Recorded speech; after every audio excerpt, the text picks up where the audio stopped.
Buenas noches, profesor. En esta ocasión voy a hacer mi reporte de conclusiones del taller número 9 y 10, que sería bujías y conductores de encendido y sistema de combustible por carburador y inyectores. Muy bien. Durante estos talleres realizamos distintas actividades, entre las cuales tenemos la inspección de las bujías, que iniciamos desmontando el motor según el manual del Piper P30. Acá tenemos todas las instrucciones y la realización según las fotos y la comprobación. Muy bien, algunos incisos que les tengo que comentar acá. Durante el desmontaje según el manual, tuvimos que retirar las bujías en una cesta en la cual teníamos que colocar según su posición y según el número de motor las bujías, ¿no? En una cesta.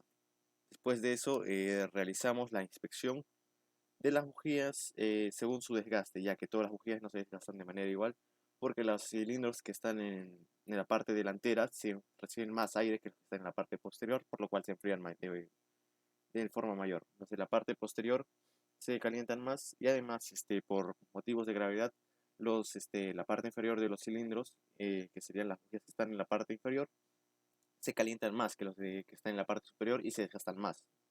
Y por esta razón debimos colocarlos en cestas para colocar cada uno su posición. Una vez realizada eso, eh, realizamos las mediciones de si va o no va, o los distintos testeos que debe pasar la bujía. Muy bien, continuamos y en este caso realizamos la inspección primero del gap, ¿no? Si el gap está, por ejemplo, si el electrodo de tierra está más dañado que el electrodo de la parte central, no va. Igual pasa si es de forma inversa. Si el electrodo central está más dañado, no va tampoco. Se deben reemplazar esas bujías. Muy bien, en esta parte que es inspección y limpieza, entramos de mayor forma. Primero inspeccionamos toda la bujía, los hilos, el paso del hilo, el insulador, si está quebrado, si está completo, si está rajado, los electrodos, si están sucios, si están quemados, o si están con demasiado aceite, que en algunos hemos tenido que sí. Y como vemos en la cesta los tenemos, ¿no? Y acá un inciso, tenemos que tener mucho cuidado de mezclar las bujías, ya que todas no se desgastan de manera igual, como ya lo dije anteriormente. Muy bien, una vez obtenida, nos enfocamos en los electrodos, con ayuda de una herramienta que nos ayuda a obtener el gap entre los electrodos. Medimos y esta tiene que estar en un rango de 0,18 a 0,22. Y con ayuda de un regulador, que en este caso sería este acá que vemos, y con una perilla, que al final de la perilla tiene una punta que se encarga de ajustar el, el electrodo de tierra y mantenerlo dentro de sus parámetros. Si está demasiado adentro, ya que puede suceder por una detonación, no se puede hacer nada y simplemente se tiene que reemplazar el electrodo.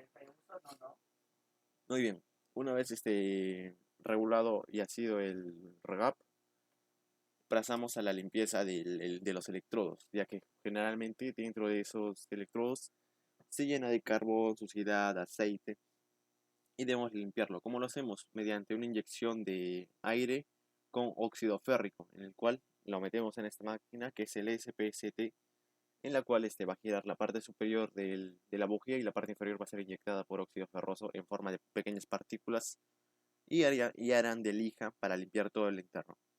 Una vez realizado la limpieza, pasamos a la inspección de la chispa.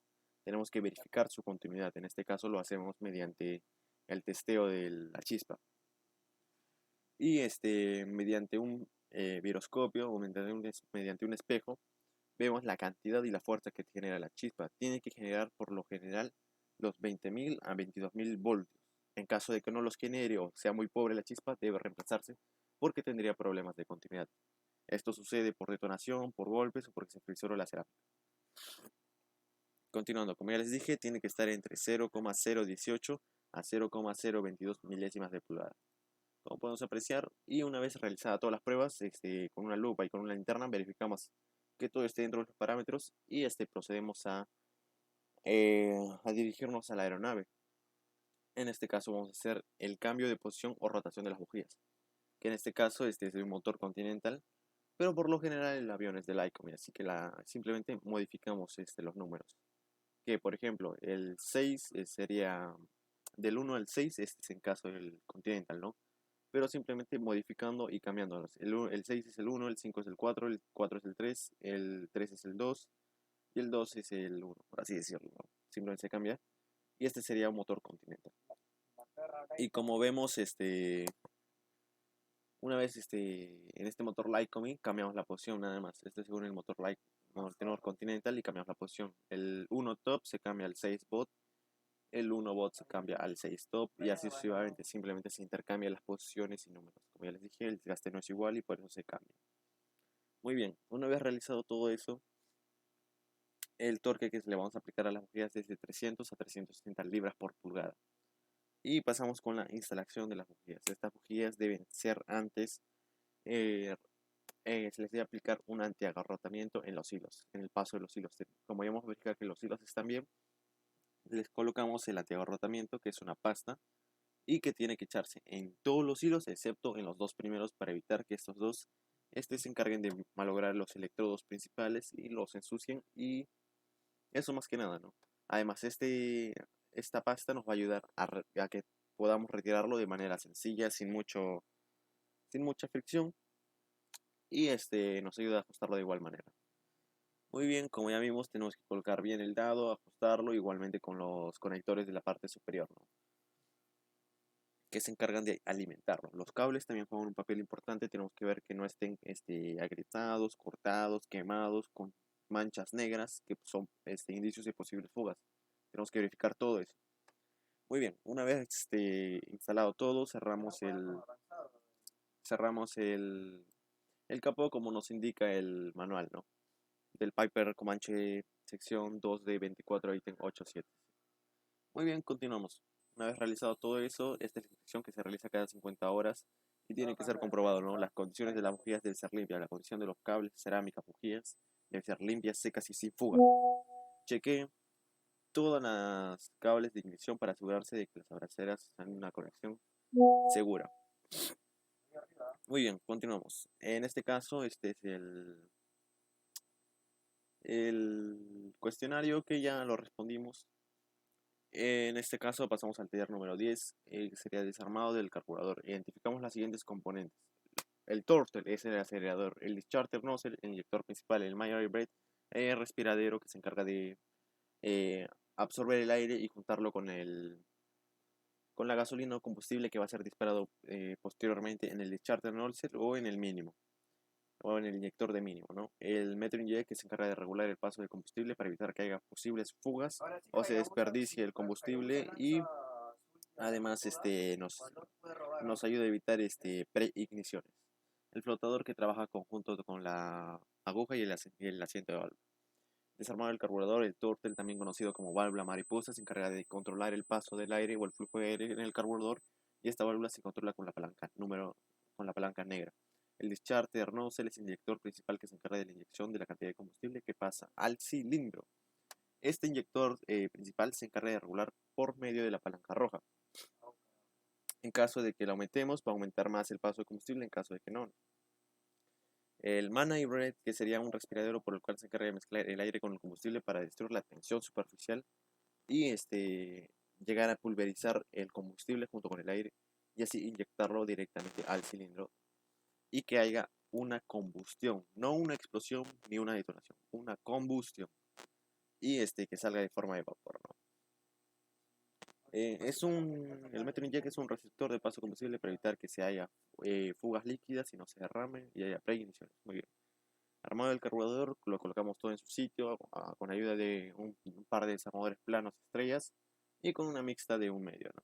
Colocamos todo en su sitio y lo colocamos de manera correcta y rápida. Muy bien. Identificación del depósito de combustible. En este caso,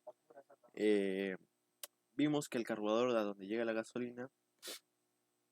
Muy bien, primero, la gasolina viene del tanque que pasa por un filtro. Este filtro se encarga de limpiar y eliminar todas las impurezas que tenga.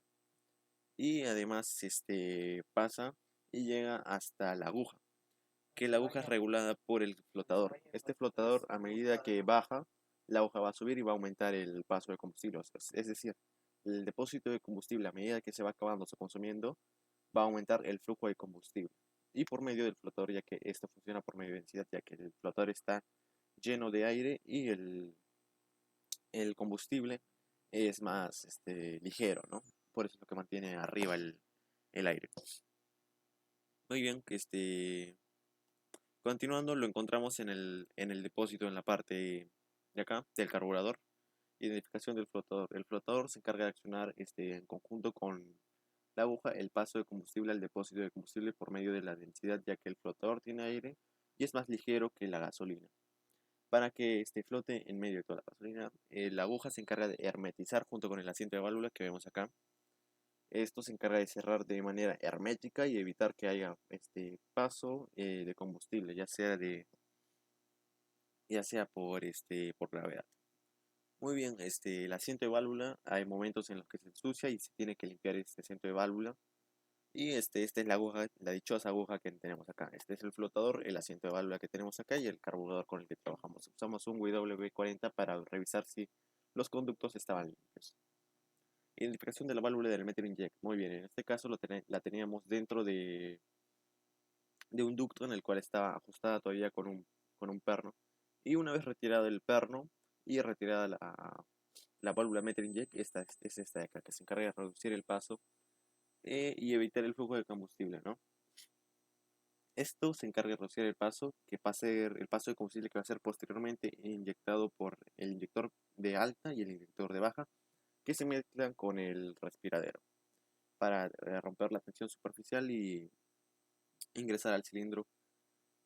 Esto se lleva a cabo por medio de diferencia de presiones, ¿no? Por el tubo Venturi. Muy bien. Identificación del sistema de carburador y identificación del sistema principal. Muy bien. Hay muchos tipos de sistema principal. En este caso pueden ser por Venturi, por compresores, por agujas. Hay muchísimos tipos. Pero el carburador siempre va a trabajar por medio de diferencial de presiones. Muy bien. Una vez dicho esto, continuamos, ¿no? Acá tenemos algunos. Por ejemplo, esta es la palanca de mezcla que se encarga de redirigir la aguja. Hay otros que se usan tambores, hay otros que usan diferencial de presión, pero es el mismo sistema, controlar el flujo de paso de combustible. Muy bien, una vez realizado eso, identificar el sistema de mínimo. Como podemos apreciar, el sistema de mínimo se encuentra después del acelerador. Esta es la válvula mariposa y está justo después de la válvula, ¿no? Este sería el paso de mínimo y es regulado por esta aguja. Con un plano podemos aumentar o disminuir el paso del combustible. En algunos carburadores tienen hasta 3 o 4 inyectores de mínimo, ¿no? Hay otros que solamente llevan uno y se puede regular con esta válvula. Muy bien, continuamos.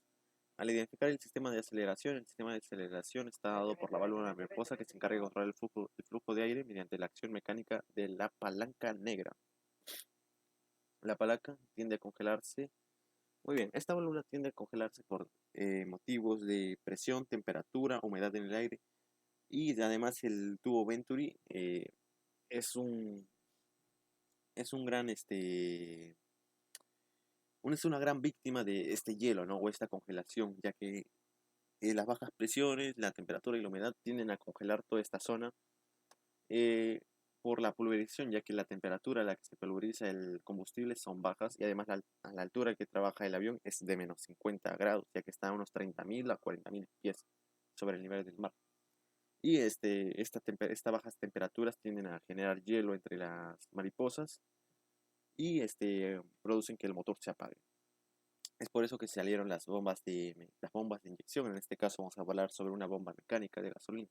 Esta bomba de combustible funciona mediante acción mecánica, ya que está conectada a un eje de levas, que a medida que da revoluciones se encarga de controlar el paso de la inyección de combustible. Esta, esta bomba tiene cuatro ductos, entre los cuales tenemos el inyector de combustible, el cual inyecta combustible al distribuidor, el retorno de combustible de que no se utiliza, el desfogue en caso de que el diafragma, que es este de acá, se rompa, y en la alimentación de de la bomba mecánica, ¿no? Por donde va a ingresar. En este caso es la bomba que trabajamos, esta es la de alimentación, la de abajo es la de inyección y la de arriba es de retorno. Además, en la parte de acá tenemos otro que es el desfogue, ¿no? Por el cual vamos a saber si el diafragma está roto. Acá tenemos el gráfico sería la bomba de mecánica, pasa al controlador, al distribuidor y se encarga de inyectar a cada uno de los cilindros. Muy bien, desarmar la bomba de gasolina. Como ya les dije anteriormente, cumple el mismo sistema, pero no les hablé sobre las válvulas check que se encargan de dirigir el paso en un solo sentido. En este caso las tenemos en la zona de acá. En estas cámaras se encargan de controlar el sistema en un solo sentido, ¿no? El flujo de combustible. Por esta, por esta válvula check ingresa y por esta por esta ingresa y por esta no puede retirarse, ¿no? Ingresa por acá, se mantiene acá, pero no puede retroceder a la parte posterior y de acá ya pasa directamente las dos válvulas. Es esta misma que solamente funciona en un solo paso, ¿no? Muy bien, análisis e interpretación de resultados del taller número 9. En este taller vimos varias experiencias de las bujías. Tenemos bujías calientes, bujías frías, se usan para motores turbocargados, otros aviones de competencia, que se encargan de enfriar lo antes posible para evitar una preignición a las bujías, al cilindro, perdón, y que el avión se encienda, ¿no? Muy bien, y las bujías calientes que se encargan de mantener el calor en motores que no son de altas revoluciones, de altas potencias, como pueden ser el Piper, y los motores, estas bujías sirven para un arranque suave, ¿no?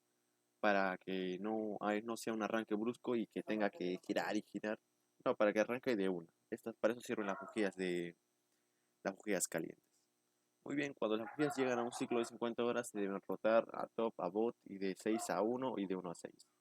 Para repartir las cargas de las bujías, como ya les dije anteriormente, las que están más adelante tienden a calentarse, tienden a enfriarse más, y las que están en la parte posterior tienden a calentarse más. Las que están abajo tienden a calentarse por medio de la gravedad y las que están arriba no. Por eso todo se revierte, la de arriba abajo y la de primera a la última. Muy bien, las bujías tienden a ser testeadas por la chispa para ver su continuidad. La revisión del gap tiene que ser de 0,018 milésimas de pulgada y 0,022 milésimas de pulgada. Entre los electrodos, también el insulador juega un papel fundamental, ya que se encarga de hermetizar todo el paso de electricidad que llega a través del cable y para que pase directamente al cilindro y se genere la combustión. Esta cantidad de energía no puede perderse antes ni por fuga, ya que no realizaría la combustión de manera correcta. Muy bien, los electrodos que están dentro de los parámetros no están dentro de los parámetros, suelen ser rectificados con la herramienta de torque. Y los que están sucios son limpiados con óxido férrico por presión para eliminar todo el carbón. Muy bien, continuamos. Si la bujía sale negra, significa que la combustión está siendo demasiado pobre. Si la bujía sale marrón, es perfecta. Si el color de los electrodos de la bujía es blanco, es demasiado rica. Continuamos. El carburador funciona principalmente por diferencia de presiones, ya que el tubo Venturi se encarga de esto. Además del aspirado de los cilindros, ¿no? La presión de los cilindros tiene que ver la presión del Venturi, la presión de los cilindros y la presión ambiental. Las válvulas check cumplen con el funcionamiento de la válvula de Ariete, que se encarga de dirigir solamente el flujo de combustible en un solo paso. Que solo deja pasar el combustible en un solo plazo, usado principalmente en las bombas de combustible y usa dos ventrículos, como ya les dije, en uno almacena, en el otro inyecta. Las bombas de combustibles y funcionan por acción mecánica mediante un eje de levas que está conectado de manera mecánica al motor. El motor así proporciona al pálido pueda tener una respuesta. Ok. La, la bomba de combustible tiene que inyectar siempre más, por eso es que hay un retorno, ya que en momentos de alta presión o en los que tengas que acelerar, el motor tiene que reaccionar, no tiene que aguantarse. Es por eso que siempre se le inyecta un poco más y para eso está el, el, la válvula de regreso, ¿no? El ducto de regreso. Muy bien, la razón principal por la que el carburador aún funciona es por su eficiencia, su confiabilidad y su baratismo, ¿no? Es fácil de producir. Pero en cambio, el inyector es una evolución del carburador, ya que el carburador por lo general producía hielo en el tubo de Venturi por las bajas temperaturas de temperatura, combustibles del aire que ya les dije anteriormente. Y en cambio, los inyectores no sufren de esto, ¿no? Los carburadores llevan dentro de sí surtidores de mínimo y alta que En este caso, el surtidor de mínimo y de alta se encargan de mantener estable el motor. Si el de mínimo está fallando, no va a ser la combustión correcta, va a estar toseando y no va a mantenerse estable el motor. En caso de que el de alta falle, no va a tener un arranque al momento de acelerar el, el inyector, no va a inyectar la cantidad de combustible correcta y se va a aguantar, es decir, no va a tener la potencia necesaria. Con respecto al arranque en frío, los carburadores tienen una palanca conocida como shock, que en este caso sobrecargan los circuitos de combustible alimentándolo, ¿no? Pero en este caso el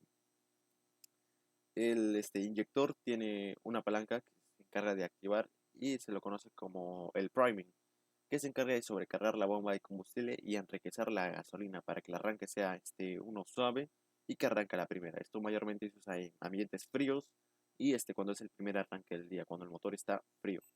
El carburador tiene trampas de aire para evitar que la gasolina, el carburador tiene trampas de aire para evitar que se formen burbujas de aire que impiden el paso de combustible. Esta gasolina que sale pulverizada al cilindro. Muy bien. Y eso sería todo por mi reporte. Gracias y nos vemos en una próxima. Gracias.